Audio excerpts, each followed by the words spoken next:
भारत के संविधान में कुल 22 पार्ट हैं, पार्ट 1 से लेकर पार्ट 22 तक। सारे पार्ट पे चर्चा होती है, लेकिन पार्ट 2 पे चर्चा नहीं होती। पार्ट 2 कहता है सिटीजनशिप। इसमें आर्टिकल 5 से लेकर आर्टिकल 11 तक 7 आर्टिकल हैं, जिसमें आर्टिकल 5 में कहा गया कि चूंकि देश आजाद हुआ, इस समय जो लोग भारत में रह रहे हैं वो सब भारत के नागरिक कहलाएंगे। लेकिन आर्टिकल 11 में कहा गया कि संसद एक कानून बनाएगी और नागरिकता को परिभाषित करेगी। याद रखिए, नागरिक नहीं, नागरिकता, सिटीजनशिप। इस चैप्टर का नाम ही है, चैप्टर 2 का नाम है सिटीजनशिप। और आर्टिकल 11 में कहा गया कि यह पार्लियामेंट की ड्यूटी है कि वो एक सिटीजनशिप कोड बनाए। याद रखिए, आज की डेट में जो चर्चा हो रही है वो यूनिफॉर्म सिविल कोड की हो रही है।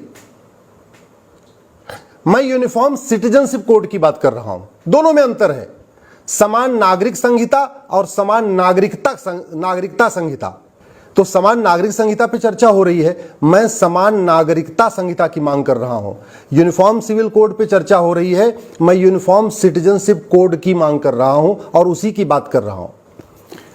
अब भारत में, जैसा प्रधानमंत्री जी ने बताया, 20 लाख करोड़ का अब तक घोटाला हो चुका। किसी की नागरिकता गई नहीं गई, क्योंकि हमारा कानून घटिया है। पार्लियामेंट को यह कहा गया कि आप एक सिटीजनशिप कानून बनाइए, और नेहरू जी ने 1955 में एक कानून बनाया, सिटीजनशिप एक्ट। लेकिन वो कानून इतना महाघटिया है कि आज तक न किसी बलात्कारी की नागरिकता गई, न किसी भ्रष्टाचारी की नागरिकता गई, न किसी गैंगस्टर की नागरिकता गई, न किसी ड्रग स्मगलर की नागरिकता गई। तो कानून ऐसा हो, ये कॉन्स्टिट्यूशन कहता है कि जिससे अपराध रुके, भ्रष्टाचार रुके।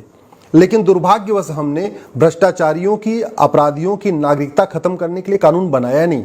तो इस देश में जो सबसे पहली रिक्वायरमेंट है, एक सिटीजनशिप एक्ट बनाया जाए, नया सिटीजनशिप एक्ट बनाया जाए।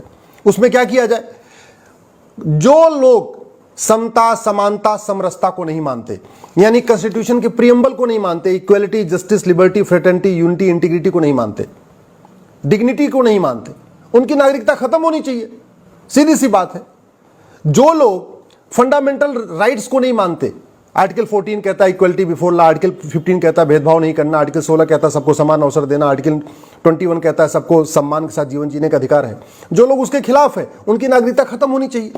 जो कुरीतियों को बढ़ा रहे हैं, कुप्रथाओं को लेके ढो रहे हैं, उनकी नागरिकता खत्म होनी चाहिए। हलाला जैसी कुरीति, मुताह जैसी कुरीति, मिस्यार जैसी कुरीति, तहर्रुस जैसी कुरीति जो लोग लेके आगे बढ़ रहे हैं, उसका समर्थन कर रहे हैं, उनकी नागरिकता खत्म होनी चाहिए। भारत में 50% समस्याओं का मूल कारण भ्रष्टाचार है। तो जो आदमी भ्रष्टाचार करे, उसकी नागरिकता खत्म होनी चाहिए। 70,000 करोड़ का कॉमनवेल्थ घोटाला हो गया, 1,76,000 करोड़ का 2G घोटाला हुआ, 1,86,000 करोड़ का कोयला घोटाला हुआ। ना किसी को सजा हुई, ना किसी की नागरिकता गई, तो खौफ कहां से पैदा होगा? जबकि कॉन्स्टिट्यूशन का आर्टिकल 11 कहता है एक नागरिकता कानून बनाना चाहिए पार्लियामेंट को, और पार्लियामेंट ने बनाया भी। लेकिन वो इतना महाघटिया बनाया नेहरू जी ने कानून कि आज तक किसी की नागरिकता गई नहीं। बड़े से बड़े भारत में गैंगस्टर हुए, हाजी मस्तान हुआ, दाऊद इब्राहिम हुआ, उसके बाद भी और भी कितने सारे गैंगस्टर हुए मुंबई में, पूरे भारत में। किसी की नागरिकता गई नहीं गई। कश्मीर में जिन लोगों ने पलायन करने के लिए मजबूर किया, उनकी नागरिकता गई नहीं गई। जिन लोगों ने बंगाल से पलायन करने के लिए मजबूर किया, किसी की नागरिकता गई नहीं गई। जिन लोगों ने नागालैंड से हिंदुओं को भगाया, किसी की नागरिकता गई नहीं गई। जिन लोगों ने मिजोरम से हिंदुओं को भगाया, जिन लोगों ने मेघालय से हिंदुओं को भगाया, जिन लोगों ने लक्षद्वीप से हिंदुओं को भगाया, जिन लोगों ने केरल से हिंदुओं को भगाया, आज तक किसी की नागरिकता नहीं गई। क्यों? क्योंकि कानून ही नहीं है। जो लोग भ्रष्टाचार कर रहे हैं, और भ्रष्टाचार मैंने आपको बताया ना, 50% समस्याओं का रूट काज है। घुसपैठ का मूल कारण भ्रष्टाचार है, धर्मांतरण का मूल कारण कालाधन हवाला है। तो जो लोग भारत में धर्मांतरण कराते हैं, उनकी आज तक नागरिकता गई नहीं। जो लोग घुसपैठियों की मदद करते हैं, उनकी नागरिकता गई नहीं। जो भारत में घुसपैठिए रह रहे हैं, उनमें किसी की नागरिकता गई नहीं। और क्यों नहीं जा रही है? क्योंकि कानून नहीं है। तू मैं करने, आरोप प्रत्यारोप, नूरा कुश्ती करने से किसी की नागरिकता नहीं जाएगी। ट्विटर पे लिखने से, फेसबुक पे लिखने से, सोशल मीडिया लिखने से किसी की नागरिकता नहीं जाएगी। नागरिकता तब किसी की जाएगी जब कानून होगा, और कानून हमारे पास है नहीं। इसलिए मैं कह रहा हूं कि एक यूनिफॉर्म सिटीजनशिप कोड की जरूरत है, समान नागरिकता संहिता की जरूरत है, और उसमें कंडीशन डाल दिया जाए। मैं कह रहा हूं 20 कंडीशन हो, 25 कंडीशन हो कि भाई जो आदमी इक्वलिटी, जस्टिस, लिबर्टी, फ्रेटर्निटी को नहीं मानेगा, उसकी नागरिकता खत्म होगी। जो आदमी समता समानता समरसता को नहीं मानेगा, राष्ट्र प्रथम नहीं मानेगा, वंदे मातरम को विरोध करेगा, भारत माता की जय नहीं बोलेगा, उसकी नागरिकता खत्म होगी। जो हलाला मुताह मिस्यार जैसी कुरीतियों को आगे बढ़ाएगा, उसकी नागरिकता खत्म होगी। जो आदमी जमाखोरी करेगा, मिलावटखोरी करेगा, कालाबाजारी करेगा, नशा तस्करी करेगा, मानव तस्करी करेगा, उसकी नागरिकता खत्म होगी। अभी देखिए कानून बनते ही ना खौफ पैदा हो जाएगा। जो आदमी घुसपैठ कराएगा, घुसपैठियों की मदद करेगा, जो घुसपैठियों का आधार बनाएगा, राशन कार्ड बनाएगा, बर्थ सर्टिफिकेट बनाएगा, ड्राइविंग लाइसेंस बनाएगा, वोटर आईडी बनाएगा, पासपोर्ट बनाएगा, उसकी नागरिकता खत्म होगी। अभी तुरंत खौफ पैदा हो जाएगा। जो आदमी यहां पे भारत में विदेशी पंथ में कन्वर्जन कराएगा, एक स्वदेशी पंथ है, एक विदेशी पंथ है, जैनिज्म, बुद्धिज्म, सिखिज्म, हिंदुज्म, ये भारतीय पंथ है, ये इंडियन रिलीजन है। इनमें तो समझ में आता ठीक है, जैन से हिंदू बन गया, जैन से सिख बन गया, सिख से हिंदू बन गया, हिंदू से बौद्ध बन गया, आपस में हो रहा है, कोई दिक्कत नहीं।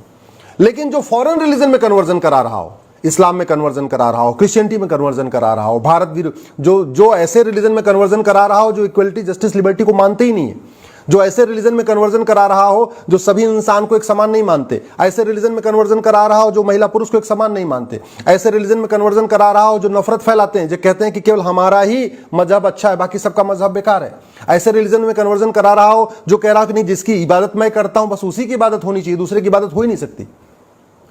ऐसे रिलीजन में जो कन्वर्जन करा रहे हैं उनकी नागरिकता खत्म होनी चाहिए, ये इसमें लिखा होना चाहिए जो कानून बने। ऐसे ही जो लोग कन्वर्जन करने में मदद कर रहे हैं, चाहे वो गेम बना के कर रहे हैं या बाइक उपलब्ध करा रहे हैं या किसी भी तरीके की मदद कर रहे हैं कन्वर्जन कराने वालों की, उनकी नागरिकता खत्म होनी चाहिए। जो लोग नक्सलवाद माओवाद फैला रहे हैं और नक्सलवादियों माओवादियों की मदद कर रहे हैं, उनकी नागरिकता खत्म होनी चाहिए। जो भारत में सरतन से जुदा का नारा लगाते हैं, उनकी नागरिकता खत्म होनी चाहिए। जो भारत में आतंकवादियों की मदद करते हैं, स्लीपर सेल का काम करते हैं, अलगाववादियों की मदद करते हैं, उनकी नागरिकता खत्म होनी चाहिए। जिसके पास करोड़ों का काला धन मिले, बेनामी संपत्ति मिले, आसरिक संपत्ति मिले, उसकी नागरिकता खत्म होनी चाहिए। मैं कह रहा हूं एक कानून, मात्र एक कानून ऐसा काम करेगा ना कि भारत में लोग भारत विरोधी काम करने से, इंसानियत विरोधी काम करने से खौफ, उनके अंदर मन में डर पैदा हो जाएगा कि सजा भी होगी और नागरिकता भी खत्म हो जाएगी। भारत में एक तरीके से वो रहेंगे, सजा पूरी करने के बाद रहेंगे, लेकिन उनको कोई राइट नहीं होगा, उनकी कोई सुनवाई नहीं होगी, उनको वोटिंग का अधिकार नहीं होगा, उनको धंधा व्यापार करने का अधिकार नहीं होगा, उनको और किसी काम का अधिकार नहीं होगा, तब खौफ पैदा होगा। अभी तो क्या हो रहा है, अपराध भी कर दिया, 20 साल 50 साल मुकदमा चला, छूट के आ गए, उसके बाद अपना काम धंधा शुरू कर दिया, 10,000 करोड़ लूट लिया, उसके बाद 5 साल के लिए जेल में चले गए, लौट के आए, पॉलिटिकल पार्टी का टिकट खरीद लिया, सांसद विधायक मंत्री बन गए, सभासद बन गए। आप लालू का परिवार देख लीजिए। भ्रष्टाचार अगर खत्म हो जाए तो इस देश की 50% समस्याएं खत्म हो जाएंगी, और वो तभी खत्म होगा जब भ्रष्टाचार के खिलाफ कठोर कानून हो और भ्रष्टाचारियों की नागरिकता खत्म करने का कानून हो। ये किडनैपिंग बंद हो जाएगी, अपहरण बंद हो जाएगा, बलात्कार बहुत कम हो जाएगा, ये चैन स्नैचिंग, मोबाइल स्नैचिंग बंद हो जाएगी अगर हमने इसमें डाल दिया कि जो आदमी अपराध करेगा उसकी नागरिकता खत्म होगी, यानी सजा भी होगी, नागरिकता भी खत्म होगी। इतना करते ही मैं गारंटी के साथ कहता हूं 50% भ्रष्टाचार तो 50% अपराध इस कानून बनते ही खत्म हो जाएगा। जैसे अग्नि मिसाइल हमने बनाया है, अग्नि मिसाइल चलाया नहीं जा रहा, आज तक किसी ने चलाया नहीं, लोग परमाणु बम बना के रखा हुआ है, चलाते नहीं है, लेकिन वो डराने के लिए बना रखा है कि भाई अगर कोई बदमाशी करेगा परमाणु बम फेंक देंगे, कोई बदमाशी करेगा अग्नि मिसाइल चला देंगे। वैसे ही नागरिकता वैसे सबकी खत्म नहीं होगी, लेकिन जैसे ही हमने नागरिकता वाला कानून बनाया, यूनिफॉर्म सिटीजनशिप कोड बनाया, खौफ पैदा हो जाएगा। लोग भारत विरोधी काम करने से, देश विरोधी काम करने से, भ्रष्टाचार करने से, अपराध करने से, नक्सलवाद फैलाने से, अलगाववाद फैलाने से, माओवाद फैलाने से, जिहाद फैलाने से डरेंगे। अपने आप 50% कम हो जाएगा।